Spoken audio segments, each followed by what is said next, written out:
안 된다. 정희의 목소리는 칼날처럼 날카로웠습니다.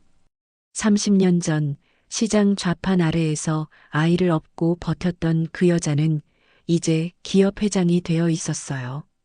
거친 손으로 일구어낸 재산, 눈물로 세운 제국. 그 모든 것을 지키기 위해 정희는 단 한 번도 흔들린 적이 없었습니다. 하지만 오늘 아들이 사랑한다는 그 여자 때문에 정희의 철칙이 무너지고 있었어요. 순대국집을 운영하는 평범한 여자, 부모도 없이 동생을 키우는 그 여자를 며느리로 받아들일 수는 없었습니다. 정희에게는 확고한 기준이 있었으니까요. 사람은 손을 보면 안다는 그 누구도 깨뜨릴 수 없었던 그녀만의 철학이 있었습니다. 하지만 정희는 아직 몰랐어요. 그 며느리의 손이 자신의 젊은 시절과 얼마나 닮아 있는지를. 사연 시작하기 전에 구독과 좋아요 부탁드립니다. 여러분의 응원이 영상 제작에 큰 힘이 됩니다. 그럼 고마운 마음을 담아 오늘의 사연 시작합니다. 비가 내리던 날이었습니다. 그때 정희는 25이었죠.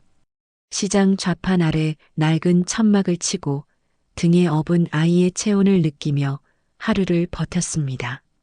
손등에는 생선 비늘이 박혀 얼얼했고 무릎은 차가운 시멘트 바닥에 닿아 시려왔습니다. 그래도 멈출 수 없었어요. 아이가 배고프다고 울면 안 되니까요. 빗물이 천막 틈으로 새어 들어왔습니다. 정희는 재빨리 비닐을 덧대고 젖은 행주로 좌판을 닦아냈습니다. 손끝이 거칠어질수록 마음은 더 단단해졌어요. 장사가 안 되는 날이면 남은 생선을 들고 골목을 돌았습니다. 아이를 업은 채 계단을 오르내리며 외쳤죠. 생선이요. 싱싱한 생선.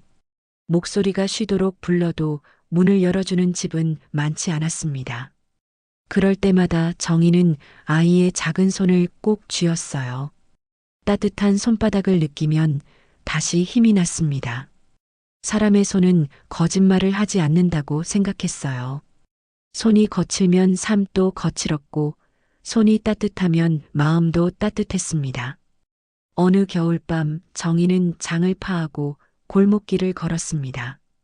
젖은 신발이 발목을 조였고 등에 아이는 골아떨어져 있었어요. 가로등 불빛 아래 멈춰 섰을 때 정희는 자신의 손등을 바라봤습니다. 굳은 살이 두껍게 박혀 있었고 손톱 밑은 검게 물들어 있었죠. 그 순간 정희는 다짐했습니다. 이 손으로 버티면 된다. 이 손으로 아이를 지키면 된다. 그날 밤 정희는 아이를 재우고 낡은 공책에 한 줄을 적었습니다. 사람은 손이 마음이다. 그로부터 30년이 흘렀습니다.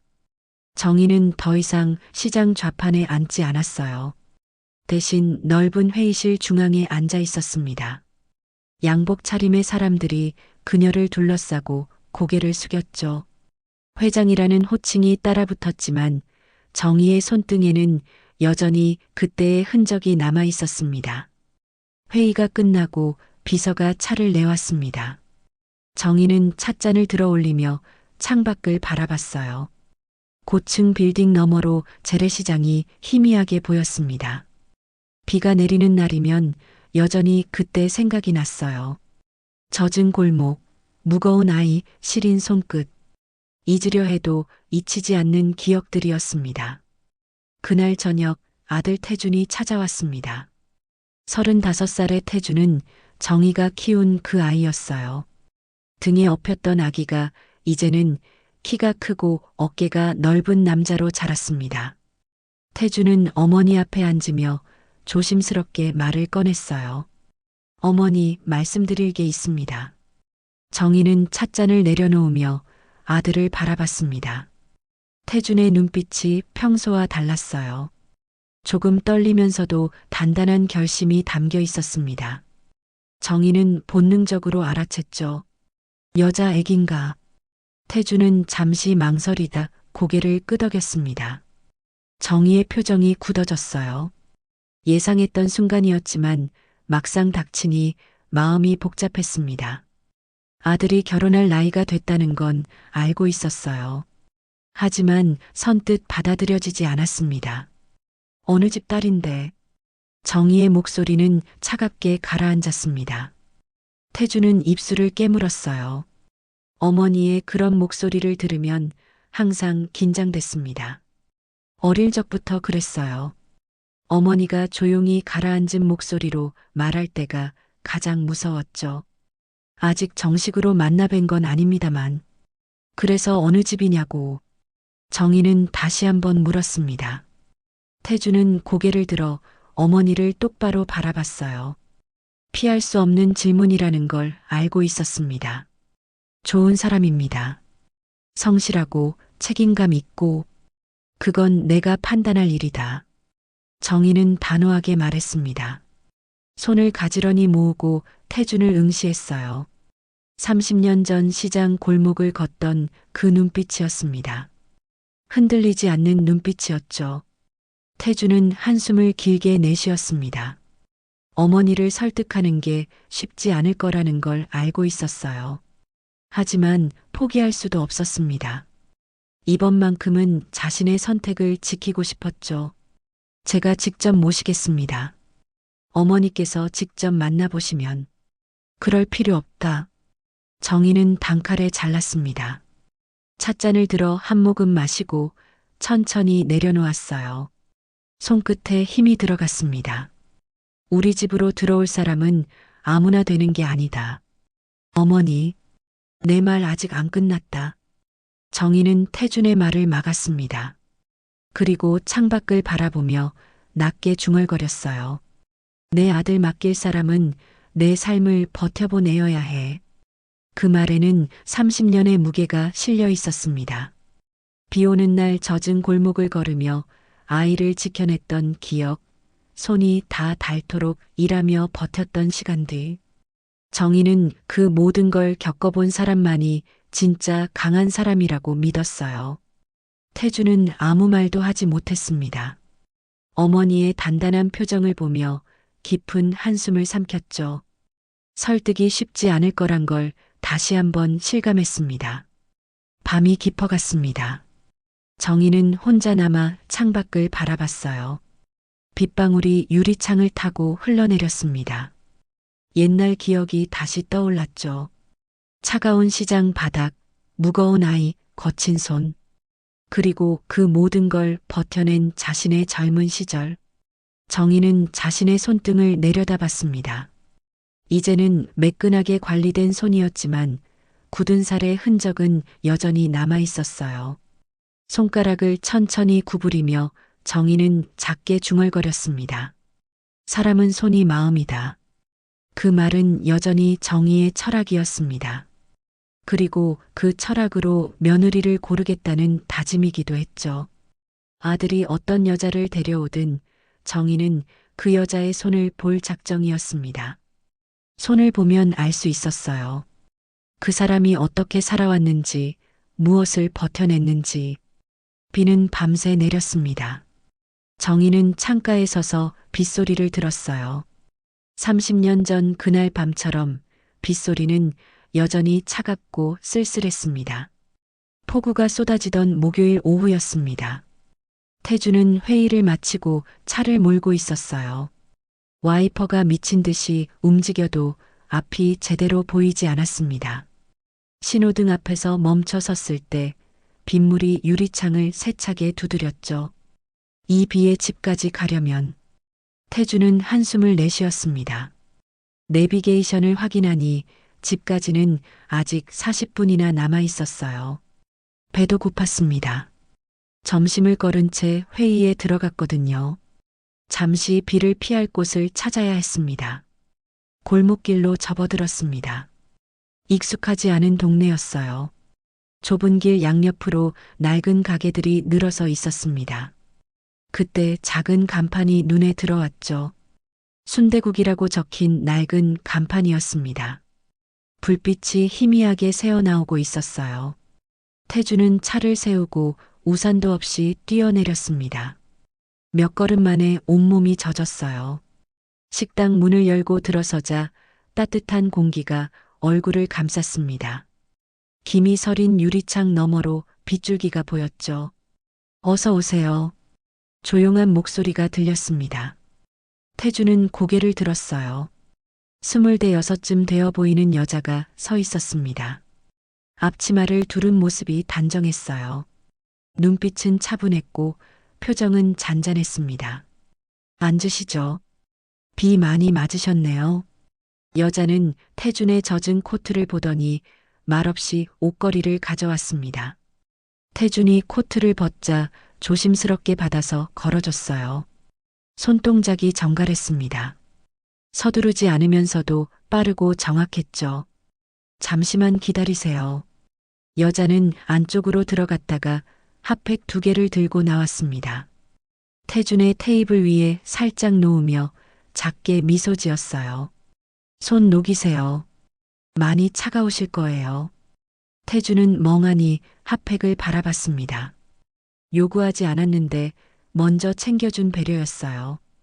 거창하지 않았지만 마음이 따뜻해졌습니다.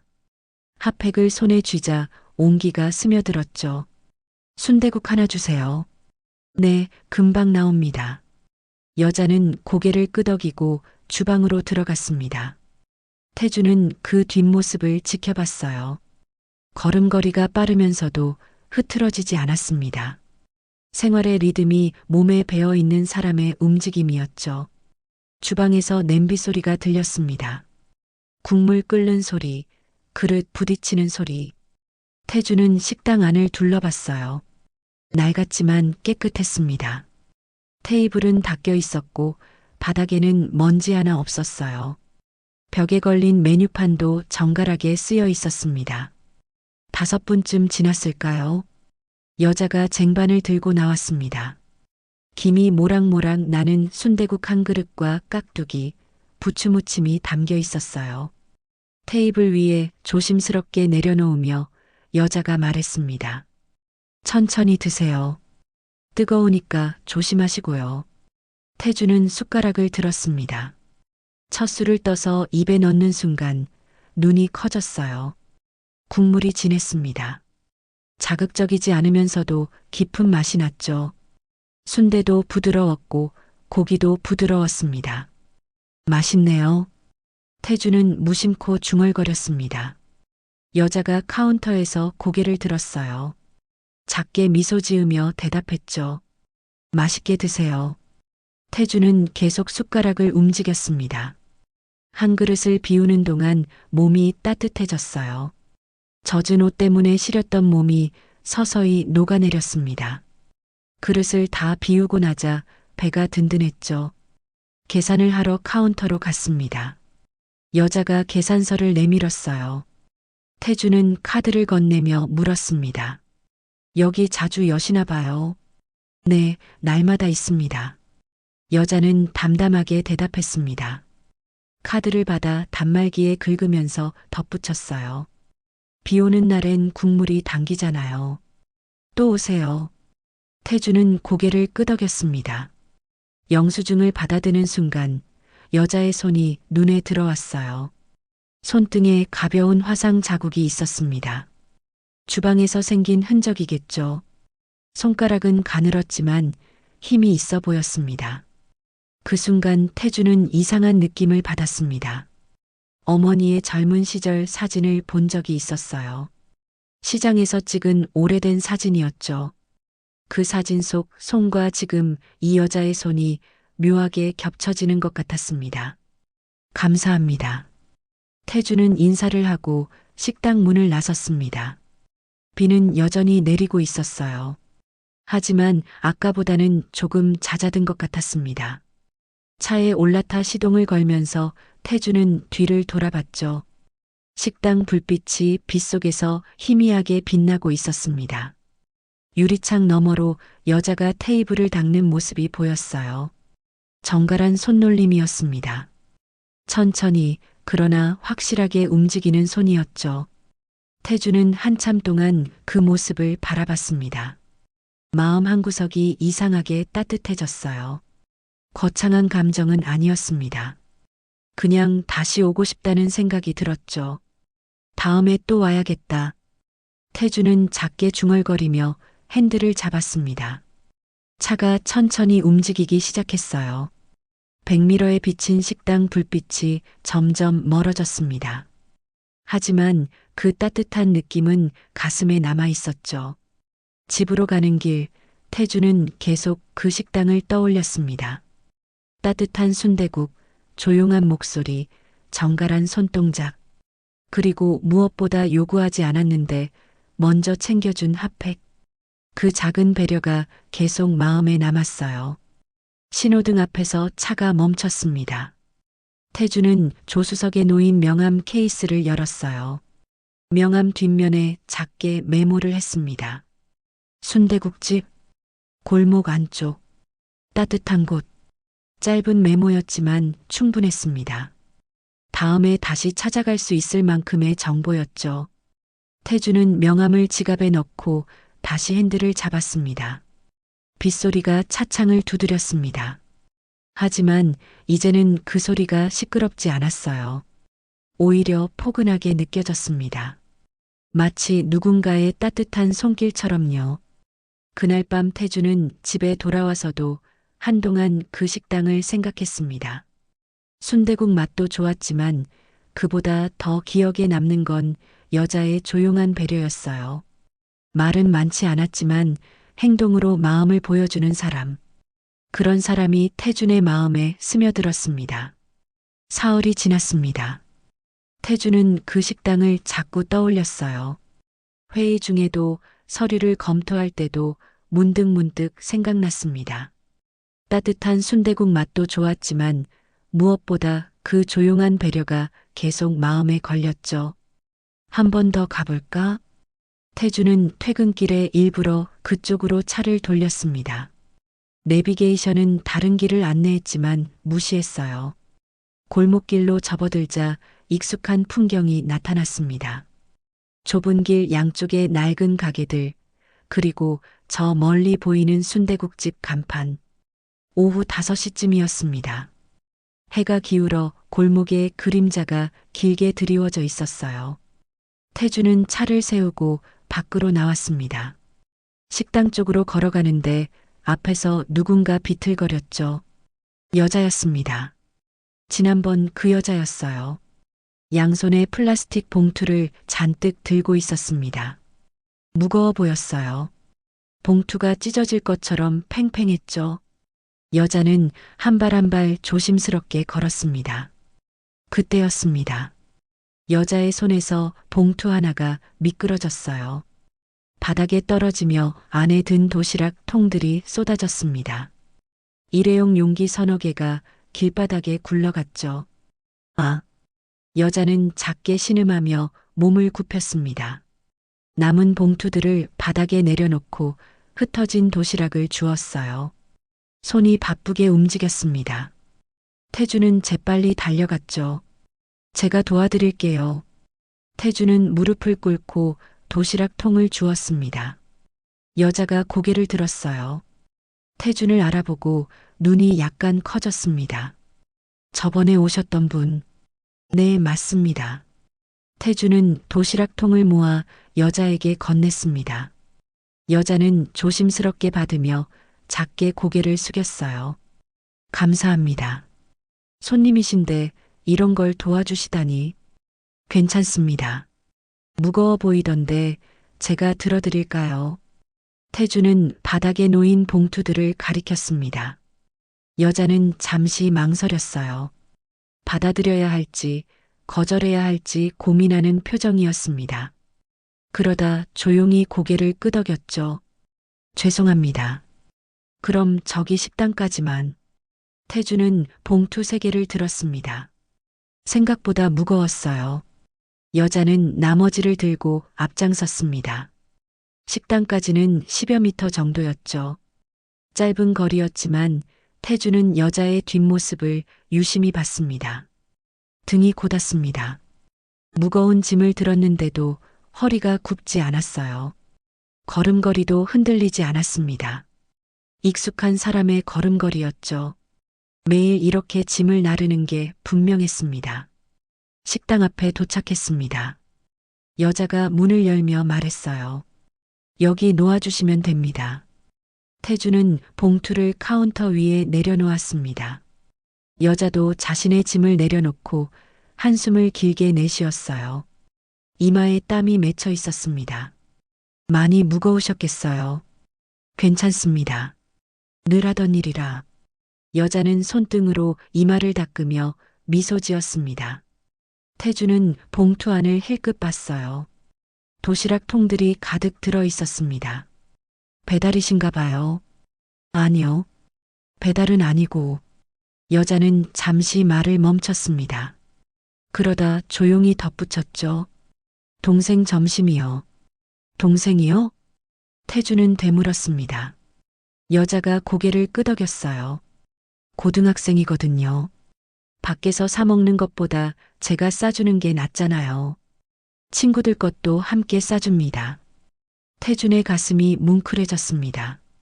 동생 점심, 그것도 친구들 것까지 챙긴다는 말.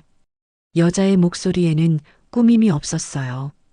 자랑하려는 것도 아니었고 동정을 구하는 것도 아니었습니다. 그냥 당연한 일처럼 말했죠. 동생이 좋아하겠네요. 글쎄요. 투덜대긴 하는데. 여자는 작게 웃었습니다.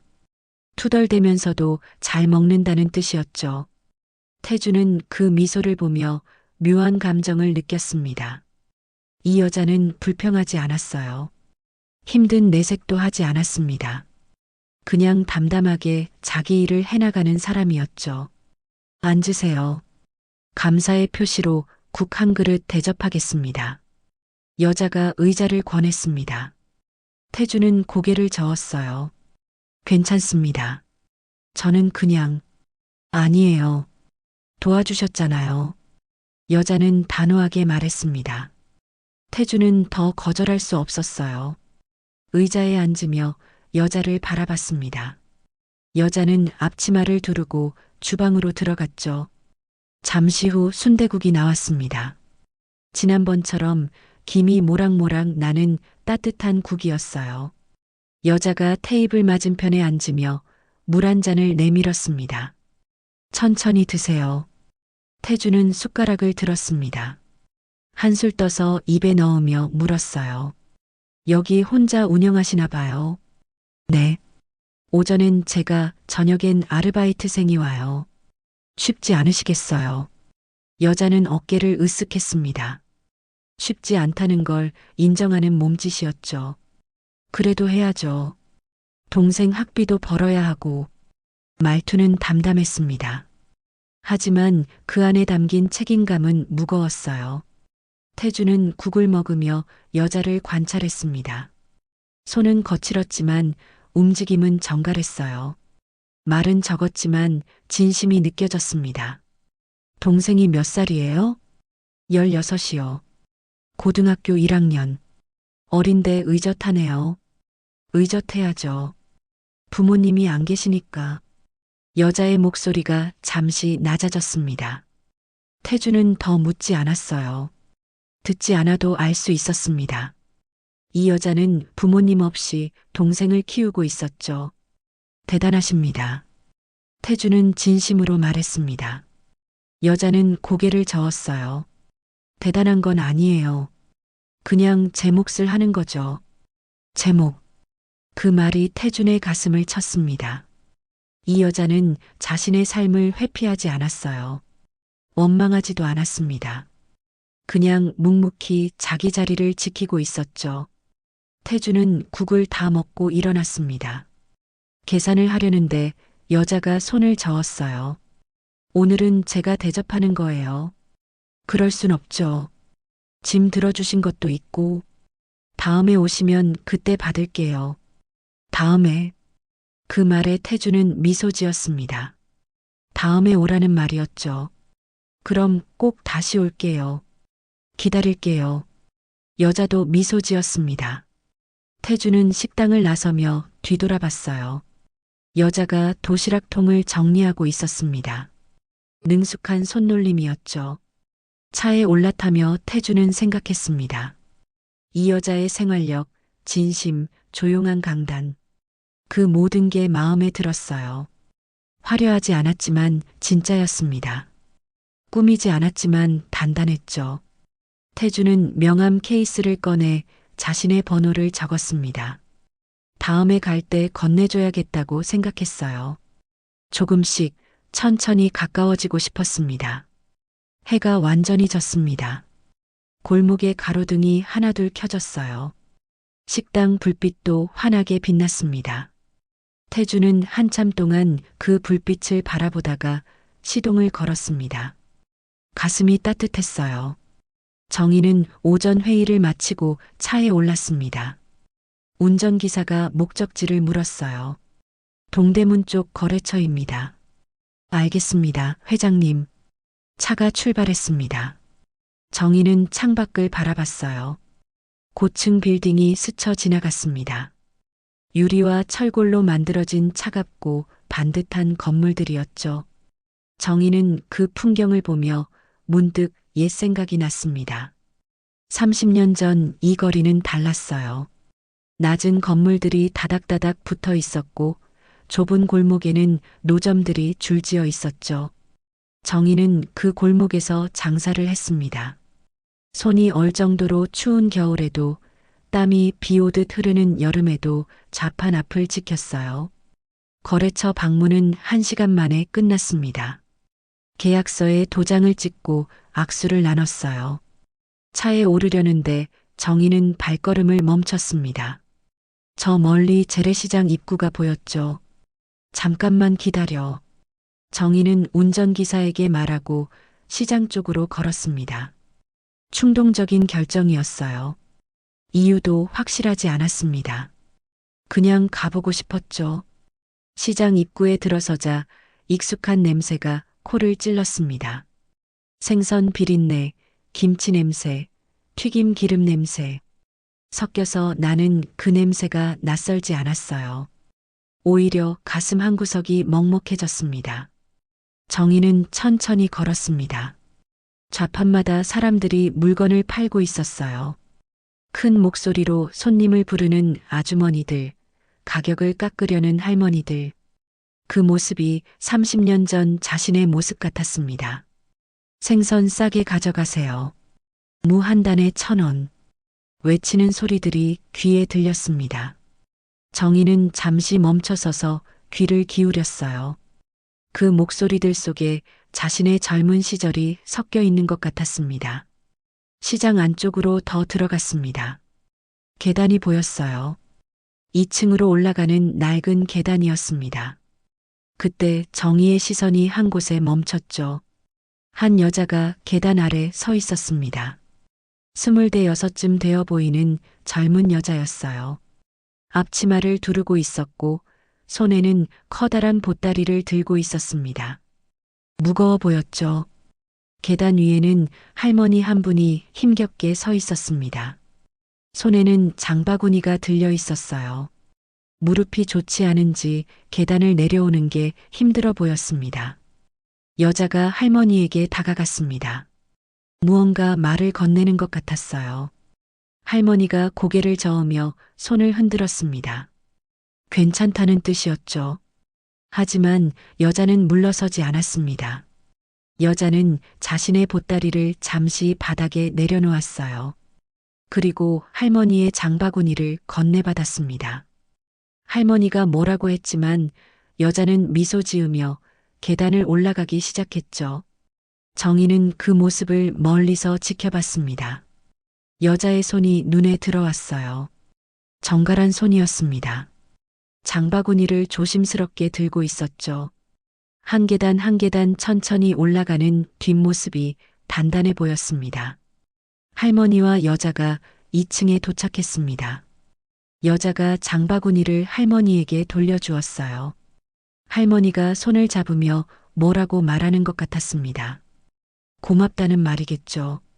여자는 고개를 저으며 미소 지었습니다. 정희의 가슴이 뛰기 시작했습니다. 이유를 알 수 없었어요. 저 여자의 모습이 낯설지 않았습니다. 어디선가 본 것 같은 느낌이었죠. 여자가 다시 계단을 내려왔습니다. 정희는 얼굴을 보려고 했어요. 하지만 거리가 멀었고 사람들이 많았습니다. 여자는 보따리를 들고 시장 안쪽으로 사라졌죠. 정희는 한참 동안 그 자리에 서 있었습니다. 가슴속에서 무언가 울렁거렸어요. 익숙한 감정이었습니다. 오래전에 느꼈던 감정이었죠. 앞치마를 두른 모습, 무거운 짐을 드는 손, 할머니를 도와주는 배려. 그 모든 게 정희의 젊은 시절과 겹쳐졌습니다. 정희도 그랬어요. 시장에서 장사하며 어려운 사람을 도왔습니다. 짐을 들어주고 물건을 나눠주고 아이를 돌봐줬죠.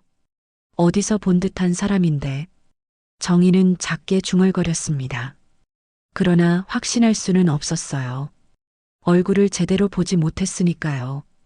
그냥 뒷모습만 봤을 뿐이었습니다. 정희는 천천히 시장을 나왔습니다. 차에 올라타서도 계속 그 여자 생각을 했어요. 왜 그렇게 마음에 걸리는지 알 수 없었습니다. 단지 짧은 순간을 봤을 뿐인데 가슴속에 무언가 남았어요. 회사로 가겠습니다. 운전기사가 말했습니다. 정희는 고개를 끄덕였어요. 차가 움직이기 시작했습니다. 백미러에 비친 시장이 점점 멀어졌죠. 회사로 돌아가는 길, 정희는 창밖을 바라봤습니다. 마음이 편하지 않았어요. 묘한 익숙함이 계속 가슴에 남아 있었습니다. 사무실에 도착해서도 집중이 안 됐습니다. 서류를 보다가도 시장에 그 여자가 떠올랐어요. 회의 중에도 자꾸 생각났습니다. 정갈한 손, 조용한 배려, 단단한 뒷모습. 왜 자꾸 생각나는 거지? 정희는 혼잣말을 했습니다. 비서가 차를 가져왔을 때도 멍하니 있었어요. 비서가 걱정스럽게 물었죠. 회장님, 괜찮으십니까? 응, 괜찮아. 정희는 대답했지만 사실 괜찮지 않았습니다. 마음 한구석이 불편했어요. 무언가 놓친 것 같은 느낌이었습니다. 그날 밤 집에 돌아와서도 정희는 그 생각을 떨쳐낼 수 없었습니다. 침대에 누워서도 계속 시장의 그 장면이 떠올랐어요. 할머니를 도와주던 여자, 조심스럽게 짐을 나르던 손, 미소 짓던 얼굴. 설마 그 아이일까? 정희는 작게 중얼거렸습니다. 아들이 말했던 그 여자. 작은 식당을 운영하고 동생을 돌보고 소박하게 사는 그 여자. 혹시 오늘 본 사람이 그 여자는 아닐까? 하지만 정희는 곧 고개를 저었습니다. 그럴 리가 없어.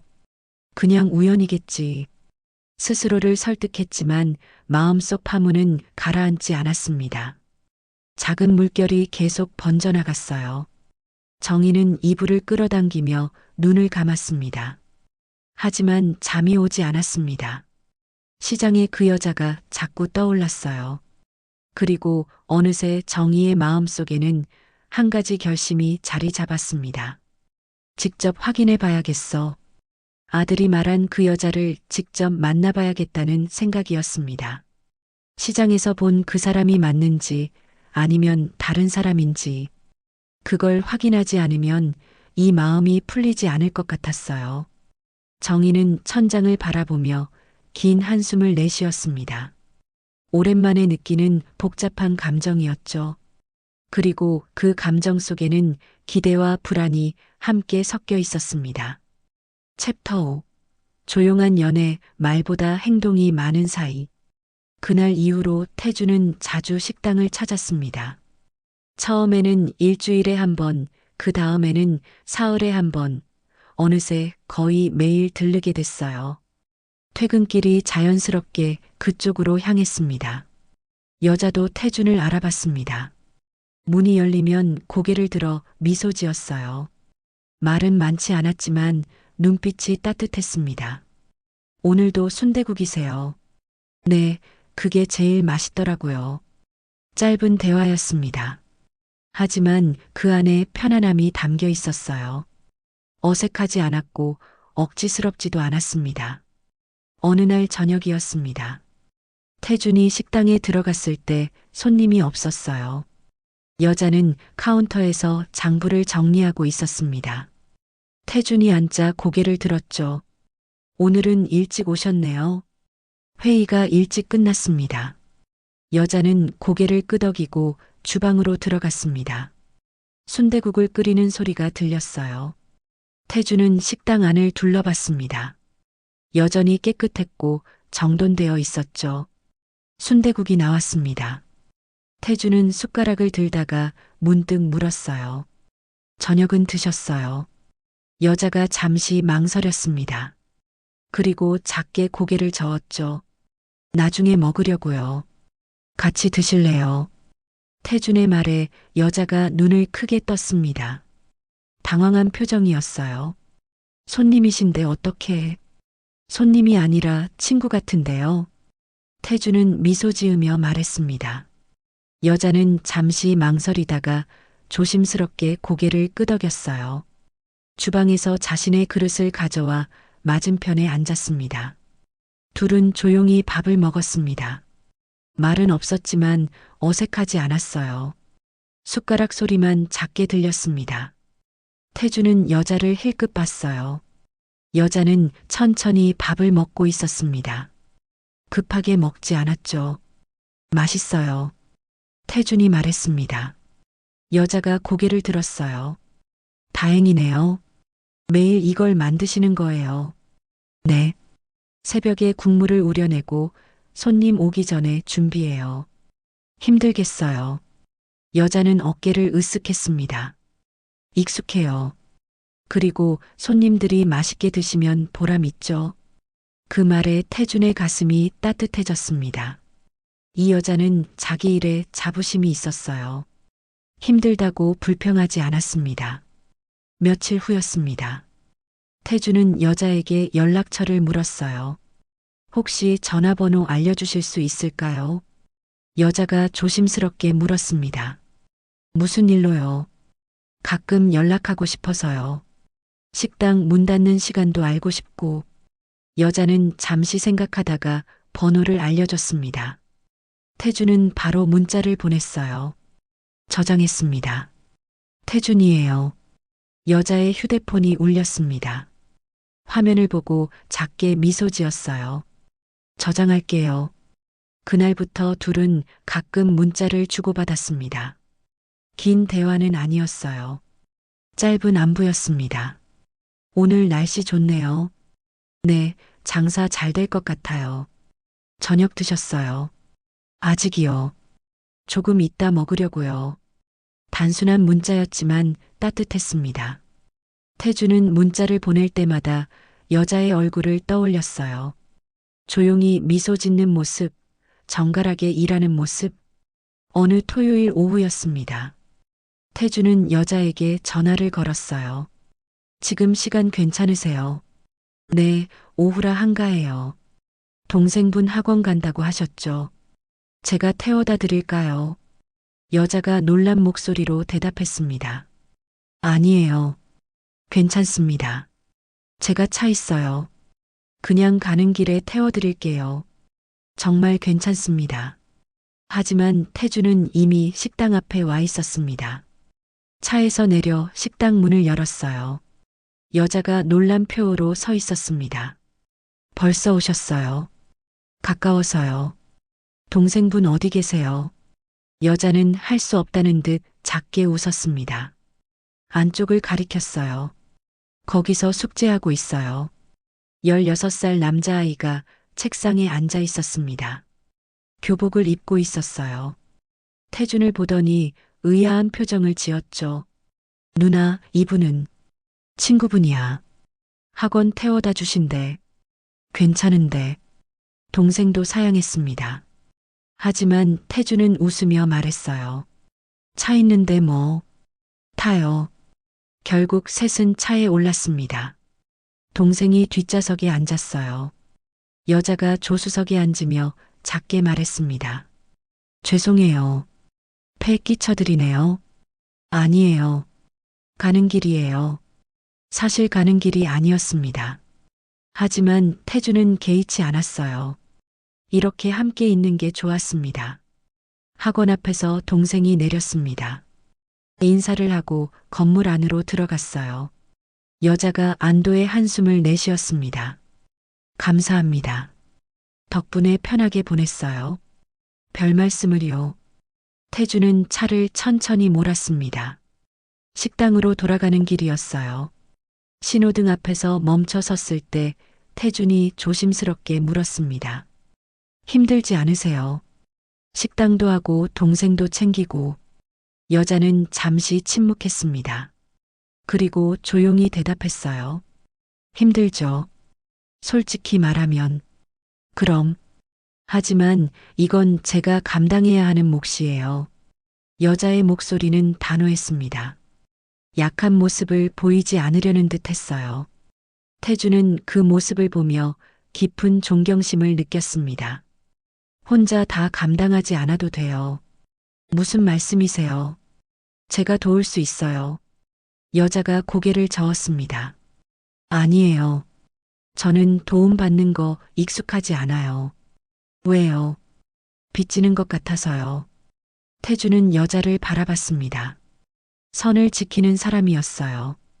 함부로 기대지 않으려는 사람이었죠. 그 모습이 태준에게는 더 매력적으로 느껴졌습니다.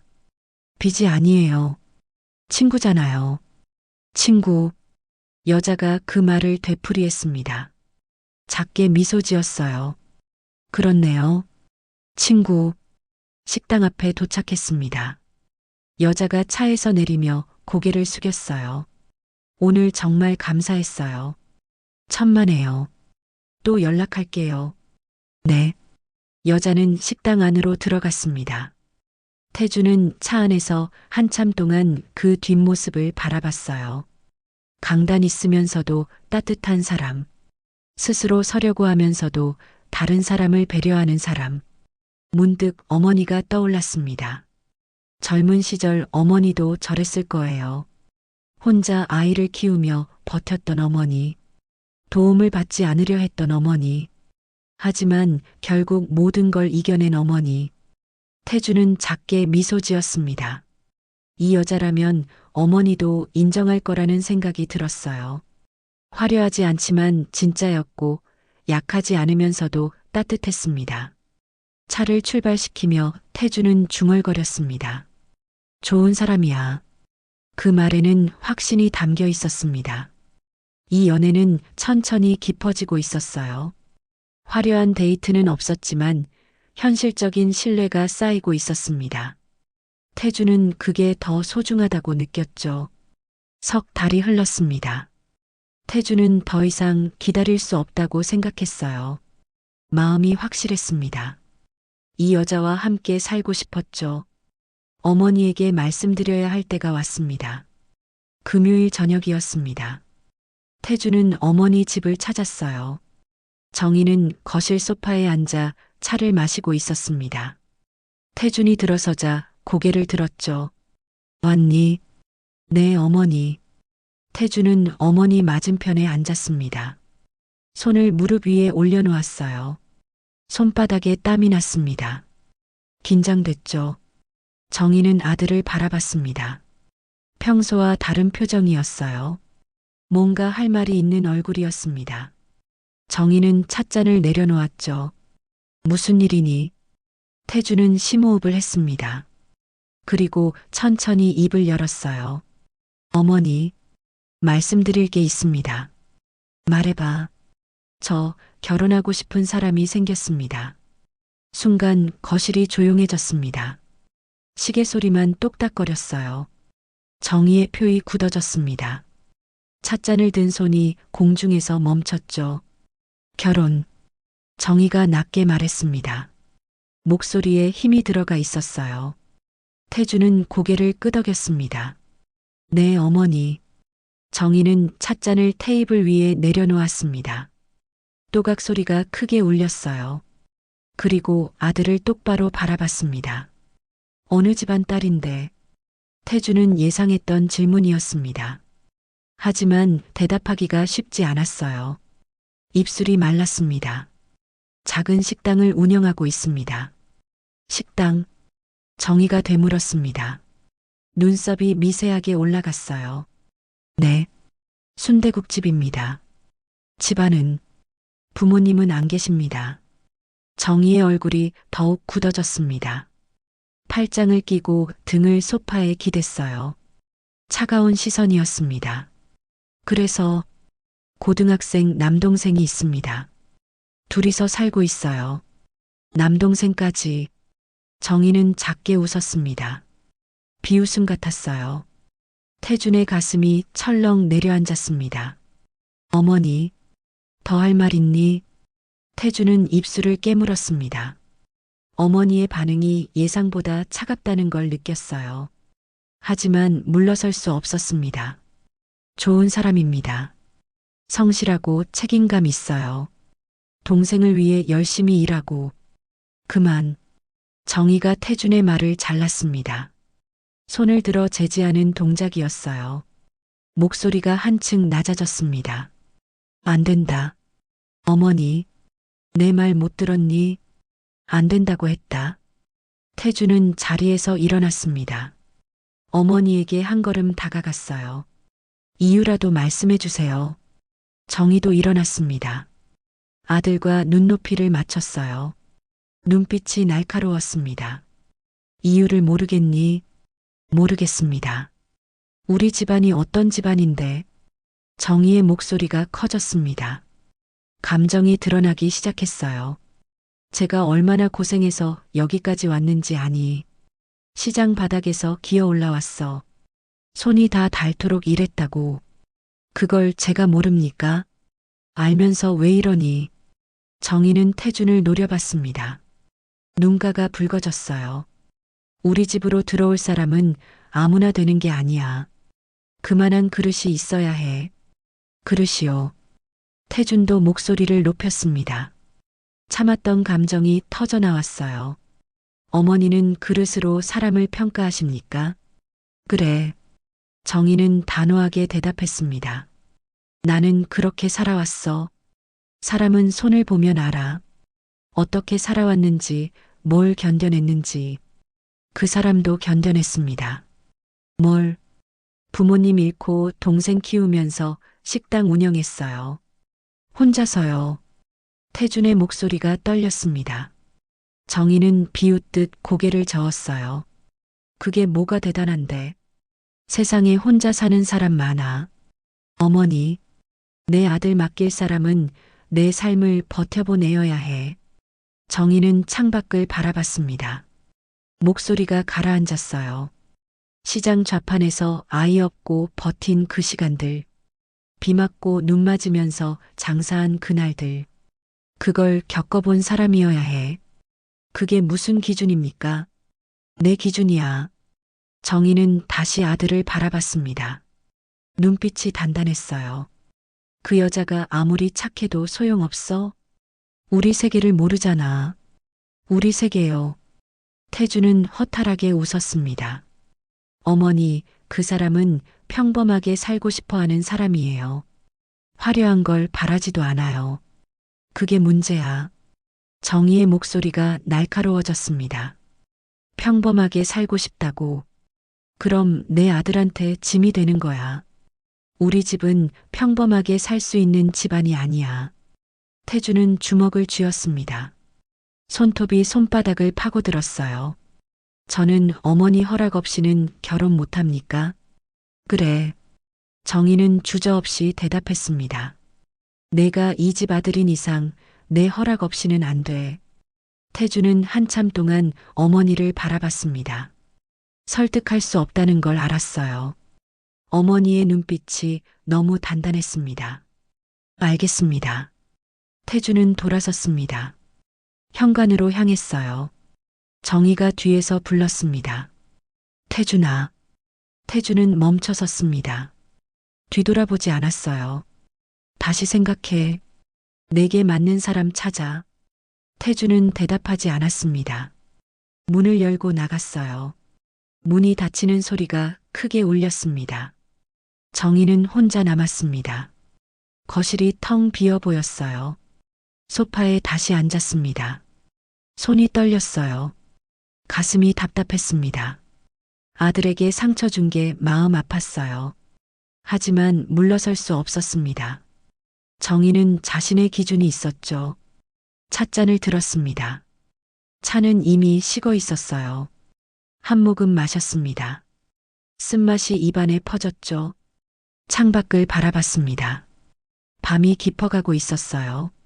정희는 작게 중얼거렸습니다. 미안하다, 태준아. 하지만 이건 어쩔 수 없어. 그날 밤 정희는 잠들 수 없었습니다. 아들의 떨리던 목소리가 귓가에 맴돌았어요. 상처받은 눈빛이 떠올랐습니다. 하지만 정희의 생각은 변하지 않았습니다. 며느리는 신중하게 골라야 했어요. 아무나 될 수 없었습니다. 정희가 평생 쌓아온 것들을 지킬 수 있는 사람이어야 했죠. 내가 직접 확인해 봐야겠어. 정희는 결심했습니다. 아들이 말한 그 여자를 직접 만나보기로요. 시장에서 본 그 사람이 맞는지도 확인하고 싶었습니다.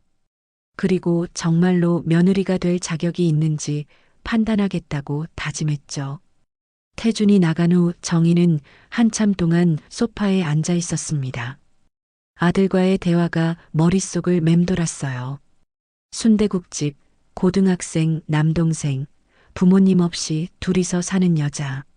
정희는 눈을 감았습니다. 아들이 했던 말들을 하나씩 떠올렸어요. 작은 식당을 운영하고 있습니다. 동생을 위해 열심히 일합니다. 성실하고 책임감 있어요. 그 말들이 귓가에 맴돌았습니다. 그리고 문득 며칠 전 시장에서 본 장면이 떠올랐어요. 할머니의 짐을 들어주던 젊은 여자. 앞치마를 두르고 무거운 보따리를 나르던 뒷모습. 정희는 눈을 떴습니다. 가슴이 두근거리기 시작했어요. 순대국집. 정희는 작게 중얼거렸습니다. 시장 근처에 순대국집들이 많았어요. 그 여자도 혹시 식당 일을 하는 사람이었을까요? 정희는 소파에서 일어났습니다. 창가로 걸어가 밤하늘을 바라봤어요. 별이 하나도 보이지 않았습니다. 구름이 잔뜩 낀 밤이었죠. 앞치마. 그 단어가 머릿속을 스쳤습니다. 아들이 말한 여자도 식당을 운영한다고 했죠. 그럼 당연히 앞치마를 입었을 거예요. 시장에서 본 그 여자처럼요. 설마.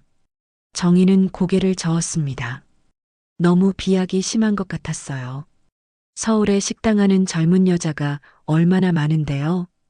우연의 일치일 뿐이었습니다. 하지만 마음 한구석이 불편했습니다. 뭔가 걸리는 게 있었어요.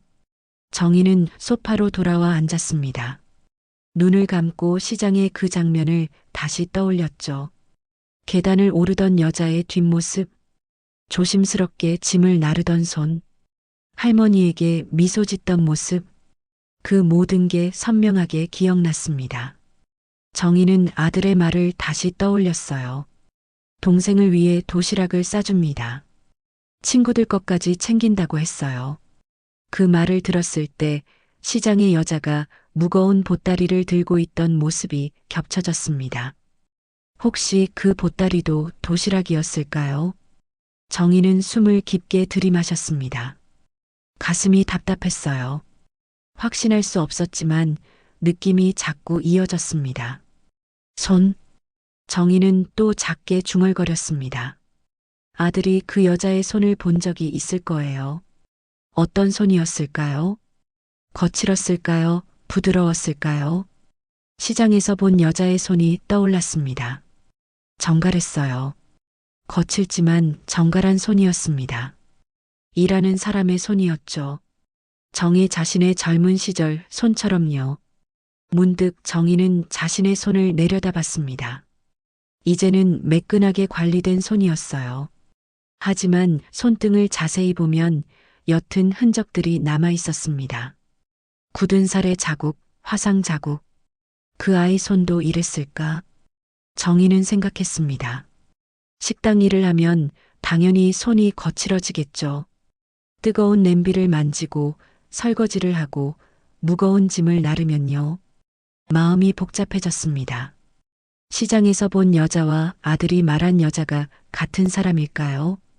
정희는 확신할 수 없었어요. 하지만 가능성을 부정할 수도 없었습니다. 정희는 소파에 등을 기댔습니다. 천장을 바라봤어요. 흰 천장이 넓게 펼쳐져 있었습니다. 부모님 없이 동생 키우는 여자. 아들의 말이 다시 들렸습니다. 정희는 그 말에 묘한 감정을 느꼈어요. 자신도 그랬으니까요. 홀로 아이를 키웠습니다. 아무도 도와주지 않는 상황에서 버텼죠. 시장의 그 여자도 혹시 같은 처지가 아니었을까요? 혼자 버티며 가족을 돌보는 사람. 그래서 할머니의 짐도 자연스럽게 들어준 거겠죠. 정희의 눈가가 뜨거워졌습니다. 감정이 북받쳤어요. 자신도 모르게 눈물이 맺혔습니다. 설마 그 아이일까? 정희는 다시 중얼거렸습니다. 이번엔 목소리가 떨렸어요. 확신은 없었지만 느낌이 강했습니다. 앞치마, 조용한 배려, 무거운 짐, 정갈한 손. 모든 게 하나로 이어지는 것 같았어요. 시장에서 본 그 여자가 아들이 사랑하는 여자일지도 모른다는 생각이 들었습니다. 정희는 눈물을 닦았습니다. 혼란스러웠어요. 만약 정말 같은 사람이라면 어떻게 해야 할까요? 아까는 단호하게 반대했습니다. 우리 집안에 어울리지 않는다고 했죠. 그만한 그릇이 없다고 했습니다. 하지만 시장에서 본 그 여자라면요. 아니야. 정희는 고개를 저었습니다.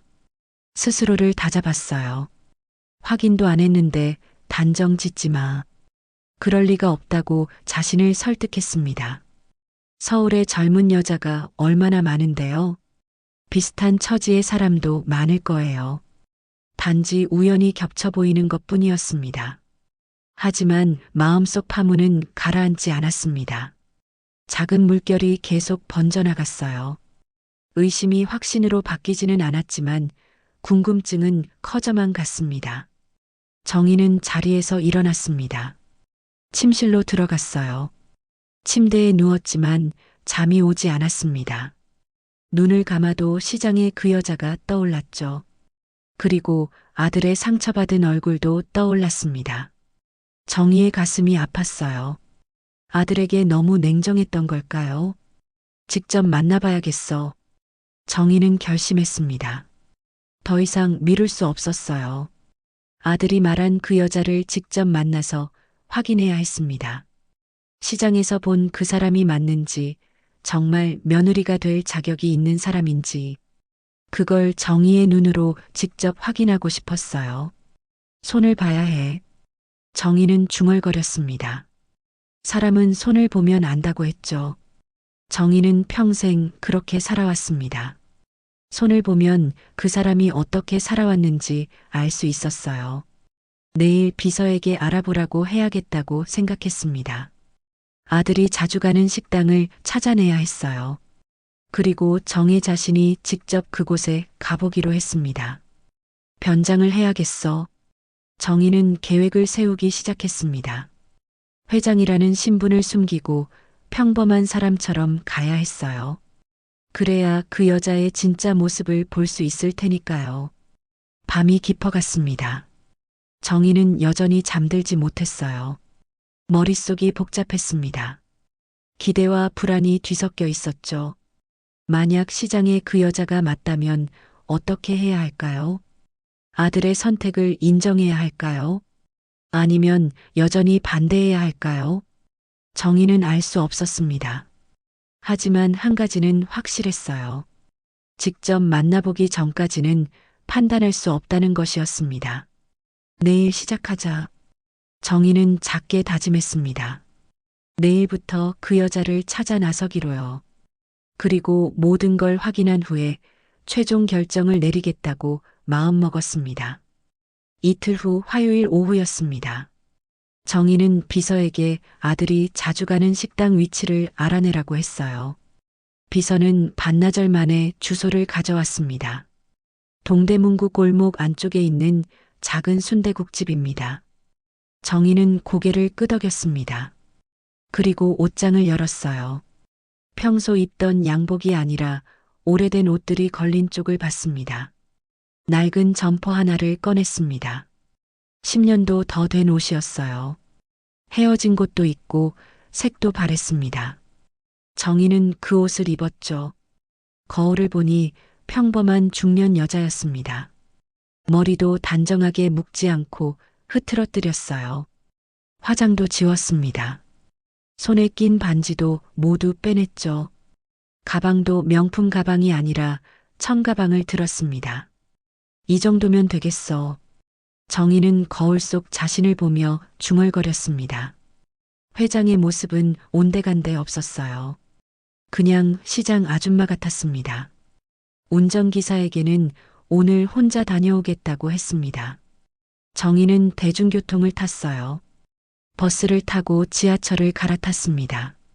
오랜만이었죠. 사람들 틈에 끼어 흔들리며 가는 게 낯설었습니다. 하지만 익숙하기도 했어요. 예전에는 매일 이렇게 다녔으니까요. 골목 입구에 도착했습니다. 정희는 천천히 걸었어요. 좁은 길 양쪽으로 가게들이 늘어서 있었습니다. 익숙한 풍경이었죠. 조금 더 들어가자 간판이 보였습니다. 순대국이라고 낡은 글씨로 쓰여 있었어요. 불빛이 희미하게 켜져 있었습니다. 정희는 잠시 멈춰 섰습니다. 심장이 빠르게 뛰었어요. 손에 땀이 났습니다. 문을 열어야 할지 망설여졌죠. 들어가자. 정희는 스스로를 다독였습니다. 그리고 문을 밀었어요. 딸랑 소리가 울렸습니다. 식당 안은 따뜻했습니다. 손님이 둘 있었어요. 카운터 뒤에서 여자가 고개를 들었습니다. 정희의 심장이 쿵 내려앉았습니다. 그 얼굴이었어요. 시장에서 봤던 그 여자였습니다. 확실했죠. 어서 오세요. 여자가 미소 지으며 말했습니다. 목소리가 조용했어요. 정희는 대답하지 못했습니다. 그냥 안쪽 자리로 걸어갔죠. 테이블에 앉자 여자가 물을 가져왔습니다. 정희 앞에 조심스럽게 놓으며 물었어요. 뭐 드시겠어요? 정희는 여자를 올려다봤습니다. 가까이서 보니 더 젊어 보였어요. 26쯤. 눈이 맑았습니다. 순대국 하나. 정희는 거칠게 말했습니다. 일부러 목소리를 낮췄어요. 여자는 고개를 끄덕이고 주방으로 들어갔습니다. 정희는 여자의 뒷모습을 지켜봤습니다. 앞치마를 두르고 있었어요. 손놀림이 빨랐습니다. 능숙한 사람의 움직임이었죠. 잠시 후 순대국이 나왔습니다. 김이 모락모락 났어요. 냄새가 좋았습니다. 여자가 반찬도 함께 놓으며 말했죠. 맛있게 드세요. 정희는 대답 없이 숟가락을 들었습니다. 한술 떠서 맛을 봤어요. 국물이 진했습니다. 정성이 들어간 맛이었죠. 정희는 천천히 먹었습니다. 여자를 관찰하면서요. 여자는 다른 손님들을 응대하고 있었습니다. 말이 많지 않았어요. 하지만 배려가 있었습니다. 한 손님이 물을 달라고 하자 바로 가져다 줬습니다. 다른 손님이 반찬을 더 달라고 하자 웃으며 채워줬어요. 짜증내지 않았습니다. 정희는 그릇을 거의 비웠습니다. 그리고 여자를 불렀어요. 저기요. 여자가 다가왔습니다. 네, 뭐 필요하세요? 돈이 좀 모자란데. 정희는 일부러 난처한 표정을 지었습니다. 여자의 얼굴이 살짝 굳었어요. 하지만 이내 미소를 지었습니다. 얼마나 있으세요? 1,000원밖에 없어. 정희는 1,000원짜리 지폐를 꺼냈습니다. 여자는 그걸 받지 않았어요. 손을 저으며 말했죠. 괜찮습니다. 그냥 드세요. 공짜로는 못 먹어. 아니에요. 한 그릇쯤이야. 여자의 목소리는 담담했습니다. 동정하는 투가 아니었어요. 그냥 당연한 일처럼 말했습니다. 정희의 가슴이 뭉클해졌습니다. 하지만 표정을 감췄어요.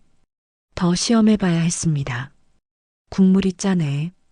정희는 일부러 불평했습니다. 여자가 미안한 표정을 지었어요. 죄송합니다. 제가 오늘 간을 좀 세게 했나 봐요. 밥도 지러. 네, 다음엔 더 신경 쓸게요. 여자는 화내지 않았습니다. 정희의 말을 그대로 받아들였어요. 변명하지도 않았죠. 정희는 계속 시험했습니다. 여기 장사 안 되나 봐. 손님이 없네. 요즘 경기가 안 좋아서요.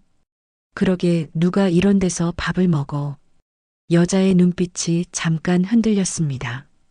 상처받은 것 같았어요. 하지만 참았습니다. 입술을 깨물고 고개를 숙였죠. 최선을 다하고 있습니다. 그 말에 정희는 더 이상 할 말이 없었습니다. 여자는 모욕적인 말에도 담담히 받아냈어요. 화내지 않았습니다. 그저 자기 자리를 지켰죠. 정희는 1,000원을 테이블 위에 놓고 일어났습니다. 여자가 따라 나왔어요. 조심히 가세요. 정희는 대답하지 않고 밖으로 나갔습니다. 문이 닫혔어요. 골목으로 몇 걸음 걸어가다가 정희는 뒤를 돌아봤습니다. 유리창 너머로 여자가 보였어요. 테이블을 닦고 있었습니다. 천천히 정갈하게 닦았죠. 그 손이 정희의 눈에 들어왔습니다. 그때 그 손이야. 정희는 작게 중얼거렸습니다. 시장에서 본 그 손이 맞았어요. 정갈하고 강한 손이었습니다. 정희는 골목 모퉁이에 숨어서 계속 지켜봤습니다. 여자는 홀로 일했어요. 설거지를 하고 바닥을 닦았습니다. 쉬지 않고 움직였죠. 1시간쯤 지났을까요? 해가 완전히 졌습니다. 여자가 간판 불을 끄고 문을 잠갔어요. 천가방을 들고 나왔습니다. 정희는 조금 떨어져서 따라갔습니다. 여자는 버스 정류장으로 걸어갔어요. 버스를 기다리며 어깨를 주무르고 있었습니다. 피곤해 보였죠? 버스가 왔습니다. 여자가 올라탔어요. 정희는 그 버스를 보내며 서 있었습니다. 가슴이 복잡했습니다. 여자의 모습이 자꾸 정희의 젊은 시절과 겹쳐졌어요. 혼자 버티던 그 시간들이 떠올랐습니다. 근기가 있는 애야. 정희는 인정했습니다. 이 여자는 억척스럽지 않았어요. 하지만 강했습니다. 모욕을 당해도 흔들리지 않았죠. 정희는 택시를 잡아탔습니다. 집으로 가는 길 내내 여자 생각을 했어요. 그 담담한 눈빛, 정갈한 손, 조용한 배려. 그날 그 아이 맞아. 정희는 확신했습니다. 시장에서 할머니를 도왔던 그 여자가 아들이 사랑하는 여자였어요. 그리고 오늘 정희를 대했던 그 태도. 집에 도착했습니다. 정희는 소파에 앉아 긴 한숨을 내쉬었어요. 손이 떨렸습니다. 다시 만나봐야 해. 정희는 결심했습니다. 한 번 더 가서 확실히 확인해야 했어요. 그 여자의 진심을 완전히 알아야 했습니다. 하지만 마음 한구석에서는 이미 알고 있었습니다. 이 여자가 며느리감이라는 걸요. 정희가 평생 찾던 그런 사람이라는 걸요.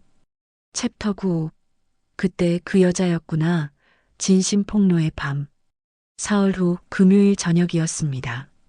정희는 다시 그 골목을 찾았어요.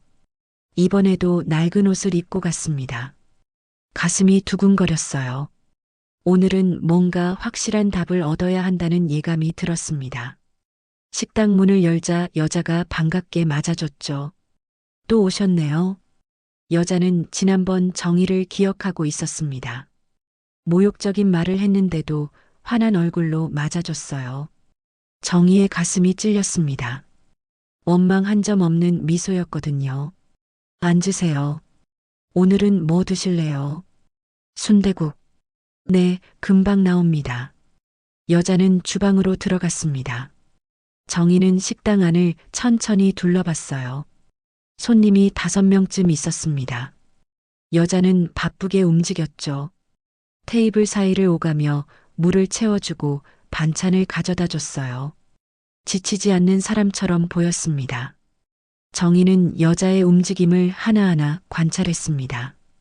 손님에게 고개 숙이는 각도, 그릇을 나르는 속도, 미소 짓는 타이밍, 모든 게 자연스러웠어요. 억지로 만든 친절이 아니었습니다. 순대국이 나왔습니다. 지난번보다 국물이 더 진해 보였어요. 김이 모락모락 피어올랐습니다. 정희는 한술 떠서 입에 넣었어요. 간이 딱 맞았죠. 순대도 부드러웠고 고기도 부드러웠습니다. 맛있네. 정희는 작게 중얼거렸습니다.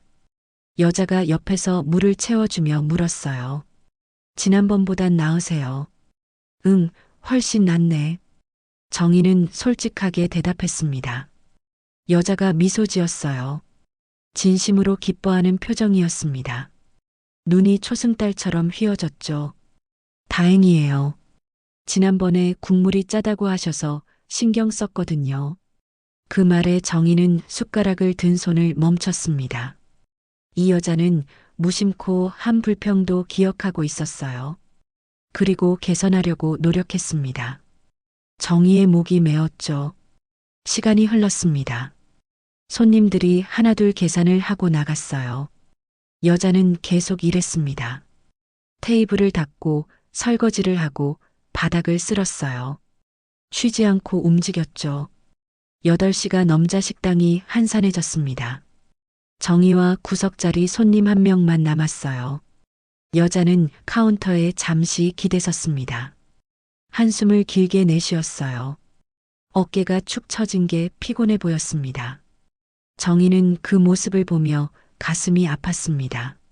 30년 전 자신의 모습 같았어요. 하루 종일 일하고 나면 다리가 후들거렸던 기억이 났습니다. 여자는 다시 움직이기 시작했습니다. 테이블을 하나씩 닦았어요. 정희 근처에 왔을 때 정희가 물었습니다. 장사 힘들지? 여자가 손을 멈췄습니다. 정희를 보며 잠시 생각하더니 고개를 끄덕였어요. 힘들죠. 솔직히요. 그런데 왜 해? 해야 하니까요. 여자는 담담하게 대답했습니다. 행주를 다시 움직이며 말을 이었어요. 동생 학비도 벌어야 하고 밥도 먹여야 하고 그리고 이 식당이 저한테는 전부거든요. 전부. 네. 부모님이 남기신 유일한 거예요. 여자의 목소리가 낮아졌습니다. 하지만 떨리지 않았어요. 슬픔을 받아들인 사람의 목소리였죠. 부모님이 이 자리에서 장사하셨어요. 제가 어렸을 때부터요. 그래서 여기 서 있으면 부모님이 옆에 계신 것 같아요. 정희의 눈시울이 뜨거워졌습니다.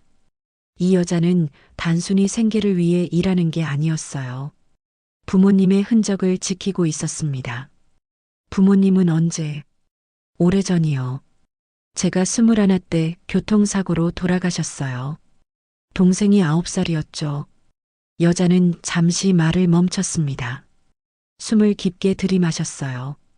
처음엔 정말 막막했어요. 어떻게 살아야 할지 몰랐죠. 하루하루가 전쟁 같았어요. 정희는 여자를 바라봤습니다. 어깨가 작았어요. 그 작은 어깨로 얼마나 무거운 짐을 졌을까요? 정희는 알고 있었습니다. 자신도 그랬으니까요. 마지막 손님이 나갔습니다. 이제 정희만 남았어요.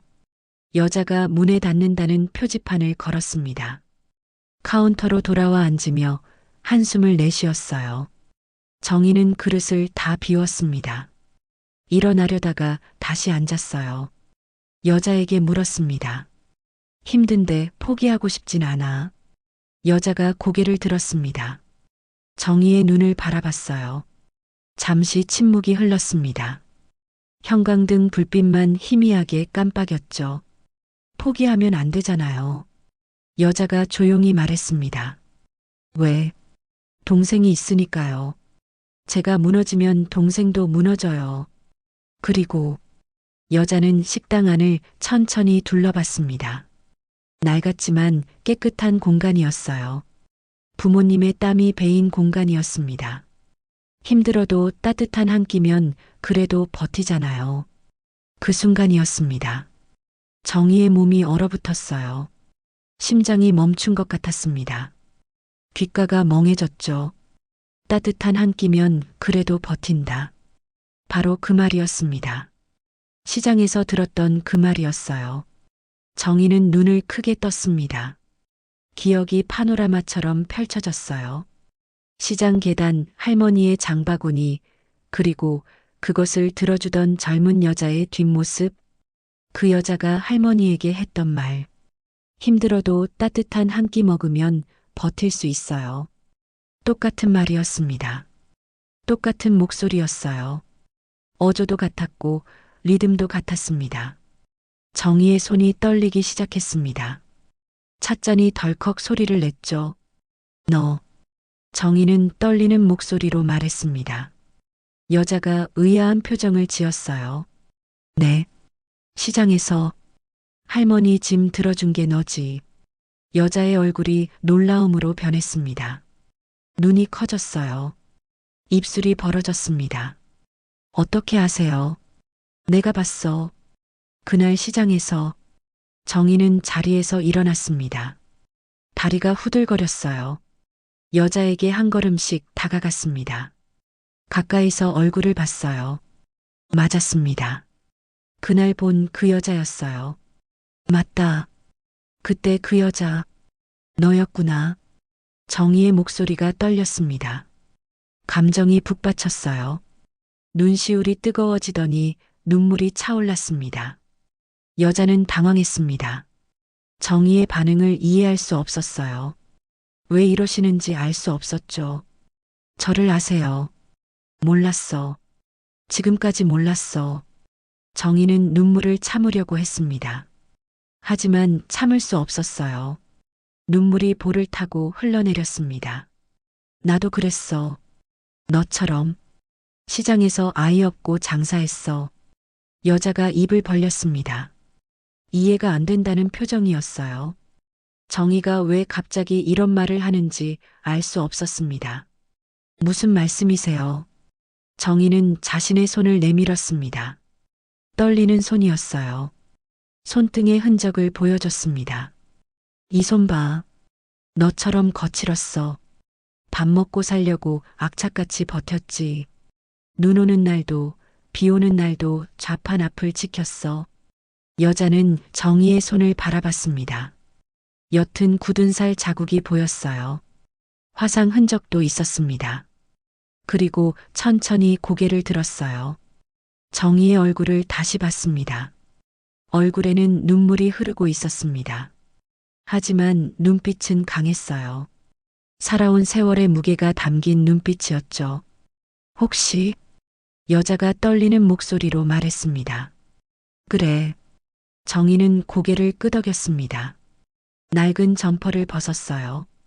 천천히 벗어서 의자에 걸었습니다. 안에 입고 있던 옷이 드러났어요.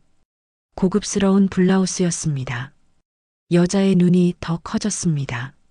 정희의 전체 모습이 달라 보였어요. 자세가 곧았고 분위기가 달랐습니다. 태준이 어머니야. 여자가 휘청거렸습니다. 의자를 붙잡았어요. 얼굴이 새하얗게 변했습니다. 입술이 파르르 떨렸죠. 어머님. 그 한마디가 간신히 나왔습니다. 여자의 목소리는 작게 떨렸어요. 미안하다.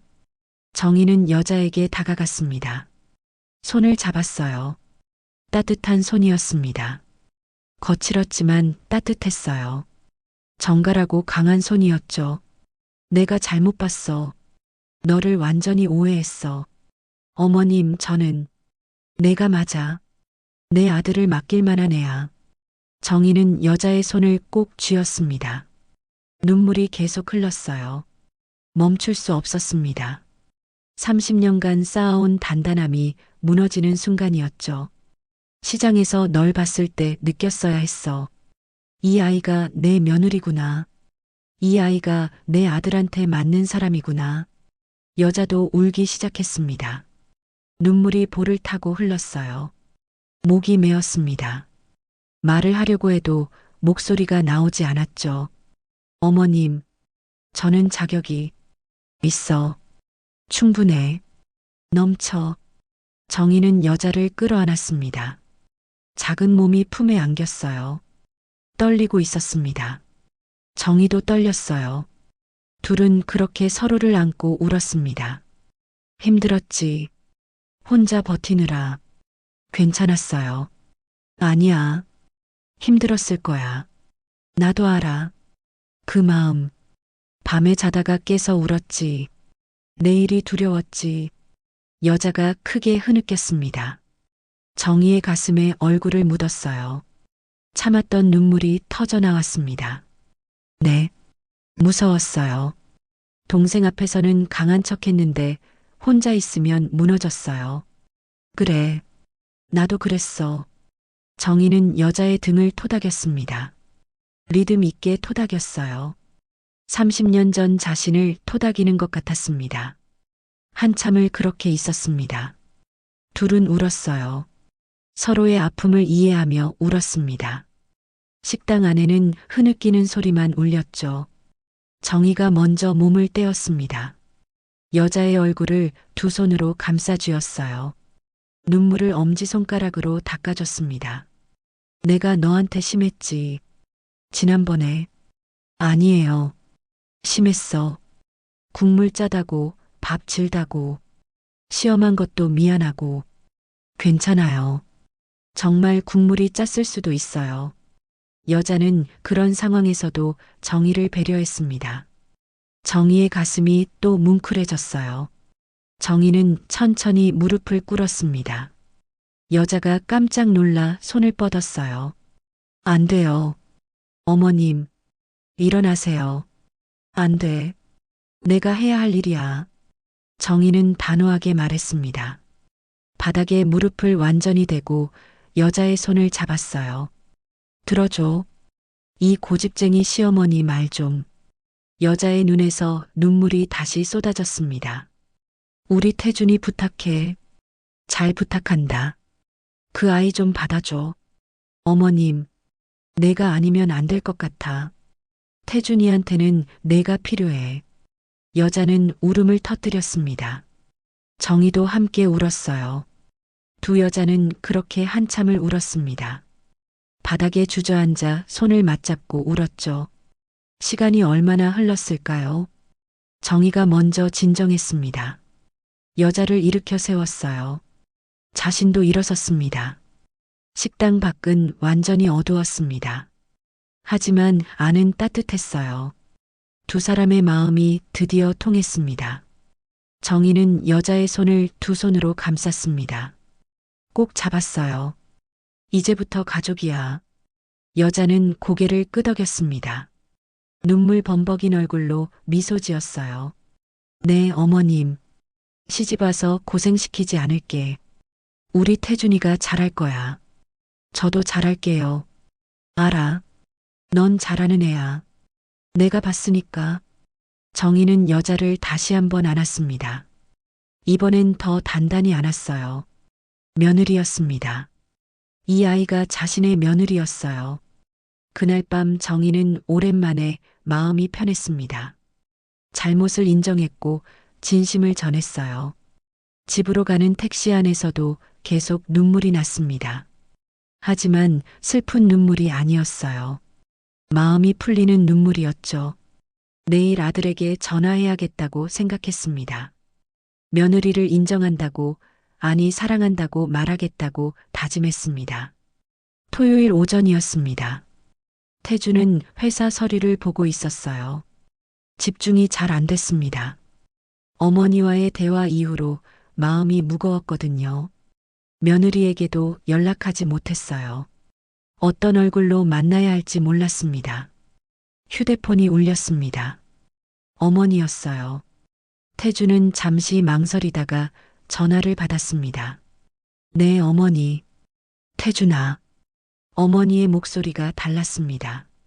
부드러웠어요. 태주는 순간 긴장했죠. 오늘 시간 있니? 시간이요. 있으면 나 좀 만나자. 그의 식당으로. 태주는 휴대폰을 꽉 쥐었습니다. 심장이 빠르게 뛰었어요. 무슨 일이세요? 가서 얘기하자. 12시에 거기서 보자. 전화가 끊어졌습니다. 태주는 멍하니 휴대폰을 내려다봤어요. 무슨 일일까요? 어머니가 먼저 식당에 가자고 했습니다. 불안했습니다. 혹시 며느리에게 직접 찾아가서 또 상처를 준 건 아닐까요? 태주는 서둘러 옷을 갈아입었습니다. 차 키를 들고 밖으로 나갔어요. 식당까지 가는 길이 멀게 느껴졌습니다. 신호등마다 멈춰 설 때마다 초조했어요. 손에 땀이 났습니다. 골목 입구에 도착했습니다. 차에서 내려 식당 쪽으로 걸어갔어요. 간판이 보였습니다. 태주는 심호흡을 하고 문을 열었죠. 안에는 어머니가 앉아 있었습니다. 그리고 며느리가 주방에서 나오고 있었어요. 두 사람 모두 태준을 보며 미소 지었습니다. 태준은 얼어붙었습니다. 무슨 상황인지 이해할 수 없었어요. 어머니와 며느리가 함께 웃고 있었습니다. 어서 와. 앉아. 어머니가 손짓했습니다. 태주는 천천히 다가가 앉았어요. 며느리가 물을 가져다 줬습니다. 눈이 약간 부서 있었어요. 울었던 것 같았습니다. 무슨 일이세요? 태준이 조심스럽게 물었습니다. 정희는 며느리를 바라보고 며느리는 고개를 숙였어요. 정희가 입을 열었습니다. 내가 잘못 봤다. 예. 이해가 맞는 애야. 내 며느리감으로. 태준의 눈이 커졌습니다. 귀를 의심했어요. 어머니가 방금 뭐라고 했죠? 어머니, 그게. 미안하다, 태준아. 내가 너무 고집을 부렸어. 정희의 목소리가 떨렸습니다. 눈가가 촉촉했어요. 이 애를 직접 만나봤어. 그리고 알았지. 이 애가 얼마나 단단한 애인지. 며느리가 태준을 보며 작게 미소 지었습니다. 태준은 두 사람을 번갈아 봤어요. 꿈을 꾸는 것 같았습니다. 진심이세요? 그래. 진심이다. 정희는 며느리의 손을 잡았습니다. 그리고 아들의 손도 잡았어요. 두 사람의 손을 마주 잡게 했습니다. 축복한다. 너희 둘. 태준의 눈에서 눈물이 흘렀습니다.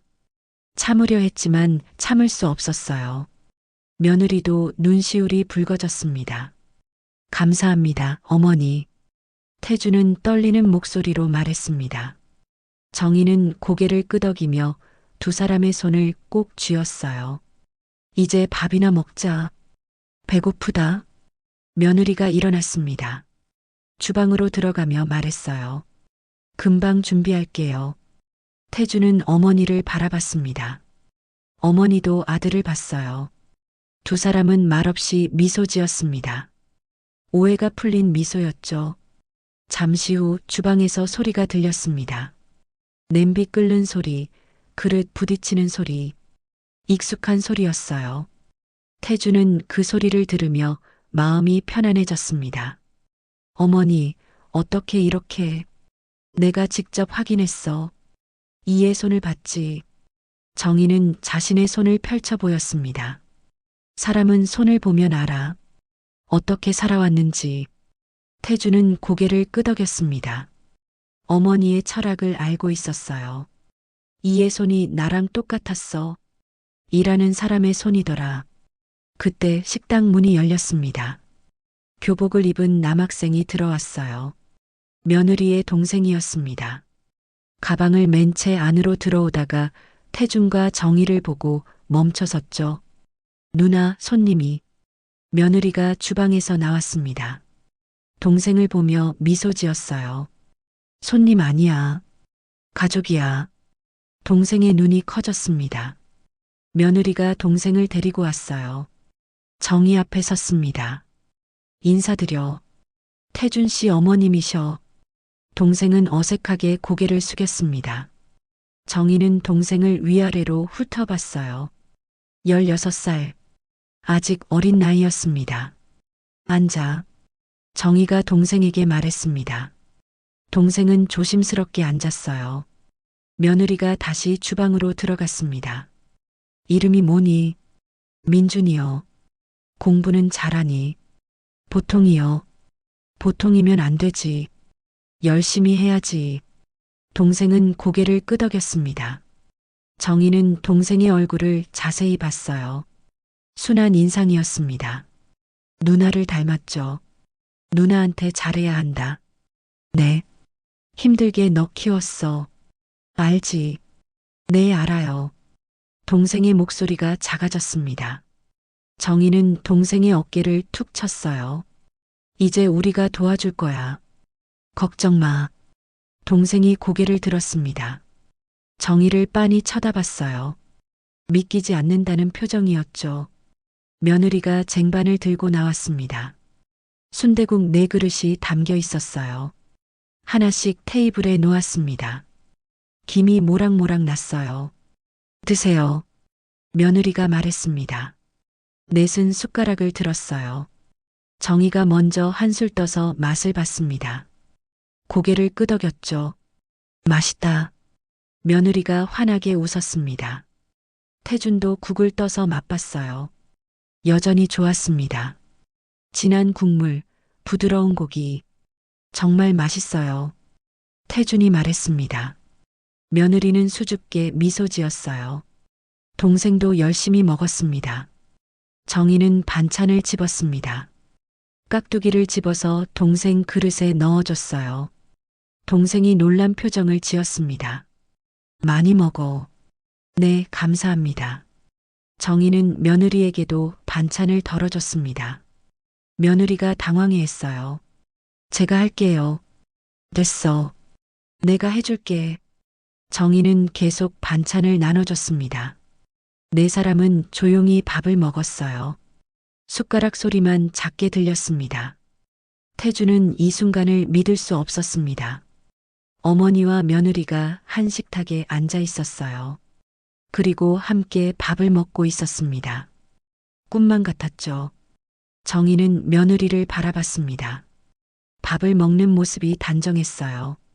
급하지 않게, 그렇다고 느리지도 않게 먹었습니다. 생활이 몸에 밴 사람이었죠. 문득 정희는 자신의 젊은 시절을 떠올렸습니다. 시장에서 장사를 마치고 집에 와서 아들과 밥을 먹던 시간들. 그때도 이렇게 조용히 밥을 먹었어요. 말은 없어도 따뜻했습니다. 지금도 그랬습니다. 4사람은 말이 많지 않았어요. 하지만 따뜻했습니다. 가족의 온기가 느껴졌죠. 밥을 다 먹었습니다. 며느리가 그릇을 치우려 하자 정희가 말렸어요. 내가 할게. 안 돼요, 어머님. 괜찮아. 나도 예전에 많이 했어. 정희는 그릇들을 모았습니다. 주방으로 가져갔어요. 며느리가 따라 들어왔습니다. 둘은 나란히 서서 설거지를 시작했죠.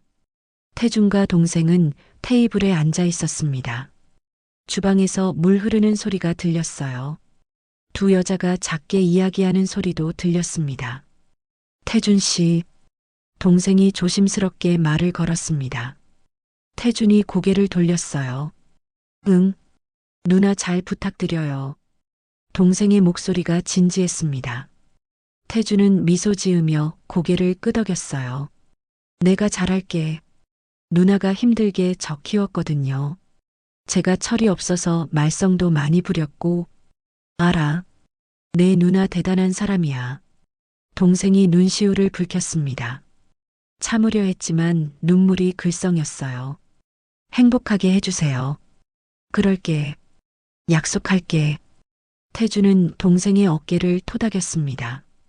동생은 고개를 끄덕이며 눈물을 닦았어요. 설거지가 끝났습니다. 정희와 며느리가 나왔어요. 넷은 다시 테이블에 둘러앉았습니다.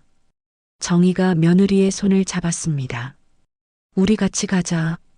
네. 이제부터는 가족이야. 너도 민준이도. 며느리가 눈물을 흘렸습니다. 정희가 손수건을 꺼내 닦아줬어요. 울지 마. 기쁜 날인데. 감사해요, 어머님. 고맙긴. 우리가 고맙지. 정희는 태준을 봤습니다. 아들도 눈시울이 붉었어요. 엄마. 응. 사랑합니다. 나도 사랑한다, 아들. 넷은 그렇게 한참을 앉아 있었습니다. 말은 많지 않았어요. 하지만 마음은 통했습니다. 해가 기울기 시작했습니다. 정희가 일어났어요. 나 이제 가봐야겠다. 제가 모셔다 드릴게요. 태준이 말했습니다. 정희는 고개를 저었어요. 너는 여기 있어. 그의 일 도와주고. 태준은 며느리를 봤습니다. 며느리가 수줍게 미소 지었어요. 정희는 코트를 입으며 며느리에게 말했습니다. 다음 주에 우리 집으로 와. 저녁 먹자.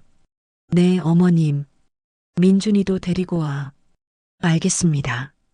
정희는 문으로 향했습니다. 문을 열고 나가기 전에 뒤돌아봤어요. 세 사람이 나란히 서서 배웅하고 있었습니다. 아들과 며느리 그리고 동생. 이제 가족이 될 사람들이었죠. 정희의 가슴이 따뜻해졌습니다. 잘 있어. 조심히 가세요. 정희는 골목으로 나왔습니다. 뒤를 돌아봤어요. 식당 간판 불빛이 환하게 빛나고 있었습니다. 유리창 너머로 세 사람의 모습이 보였어요. 태준이 며느리의 어깨에 손을 올렸습니다. 며느리가 태준을 보며 웃었어요. 동생이 둘 사이에서 장난을 쳤습니다. 세 사람이 함께 웃었죠. 정희는 그 모습을 오래 바라봤습니다. 마음이 편안했어요. 아들이 좋은 사람을 만났습니다. 아니, 좋은 가족을 만났죠. 문득 정희는 30년 전을 떠올렸습니다. 시장 골목에서 따뜻한 국 한 그릇을 얻어먹던 날들. 그때 누군가가 건네준 따뜻함이 정희를 버티게 했어요. 지금 며느리가 손님들에게 내어주는 순대국 한 그릇. 그 안에도 똑같은 마음이 담겨 있었습니다. 따뜻함, 배려, 진심. 정희는 작게 미소 지었습니다. 며느리가 내어주는 국물 한 그릇과 정희가 받았던 국물 한 그릇이 하나의 기억처럼 겹쳐졌어요. 잘했어, 나. 정희는 스스로에게 말했습니다. 며느리를 인정하기 잘했다고요. 이제 정희의 가족은 더 커질 것입니다. 며느리와 동생까지 모두 소중한 가족이었죠. 정희는 천천히 걸어갔습니다. 골목을 빠져나가면서도 계속 뒤를 돌아봤어요. 식당 불빛이 점점 멀어졌습니다. 하지만 그 따뜻함은 가슴에 남아 있었죠. 저녁 하늘에 별이 하나둘 떠올랐습니다. 정희는 하늘을 올려다봤어요. 오랜만에 하늘이 아름답게 느껴졌습니다. 고마워. 정희는 하늘을 보며 중얼거렸습니다. 누구에게 하는 말인지 몰랐어요. 하늘에 계신 부모님께 하는 말일 수도 있고 며느리의 부모님께 하는 말일 수도 있었습니다. 아니면 삶 자체에 감사하는 말이었을지도 몰랐죠. 힘든 시간을 견뎌내고 이렇게 행복한 순간을 맞이하게 해준 모든 것에 대한 감사였습니다. 정희는 집으로 향했습니다. 발걸음이 가벼웠어요. 오랜만에 느끼는 평온함이었습니다. 그날 밤 골목의 작은 식당은 여전히 불을 밝히고 있었습니다. 안에서는 세 사람이 함께 청소를 하고 있었어요. 웃음소리가 간판 밖까지 새어나왔습니다. 태주는 테이블을 닦으며 며느리를 봤습니다. 며느리는 바닥을 쓸며 동생에게 뭐라고 말했어요. 동생이 장난스럽게 대답했죠. 이것이 가족이었습니다. 화려하지 않아도 따뜻했어요. 완벽하지 않아도 진심이었습니다. 태주는 창밖을 봤습니다. 골목은 어두웠지만 식당 불빛이 환했어요. 그 불빛이 골목을 비추고 있었습니다. 마치 희망처럼요. 태주는 미소 지었습니다. 앞으로의 날들이 기대됐어요. 며느리와 함께할 시간들, 동생과 함께할 추억들, 그리고 어머니와 함께 만들어갈 새로운 가족의 이야기들. 모든 게 시작이었습니다. 행복한 시작이었죠. 밤은 깊어갔습니다. 하지만 작은 식당의 불빛은 여전히 환하게 빛나고 있었어요. 그 불빛 아래 세 사람의 그림자가 나란히 움직였습니다. 서로를 보듬고 함께 걷는 가족의 모습이었습니다. 오늘의 이야기 어떠셨나요? 여러분의 생각을 댓글로 편하게 나눠주세요. 이 아름답고 따뜻한 이야기가 널리 알려질 수 있도록 공유해 주신다면 여러분의 일상에도 기분 좋은 행운이 찾아올 거예요. 오늘도 감사합니다.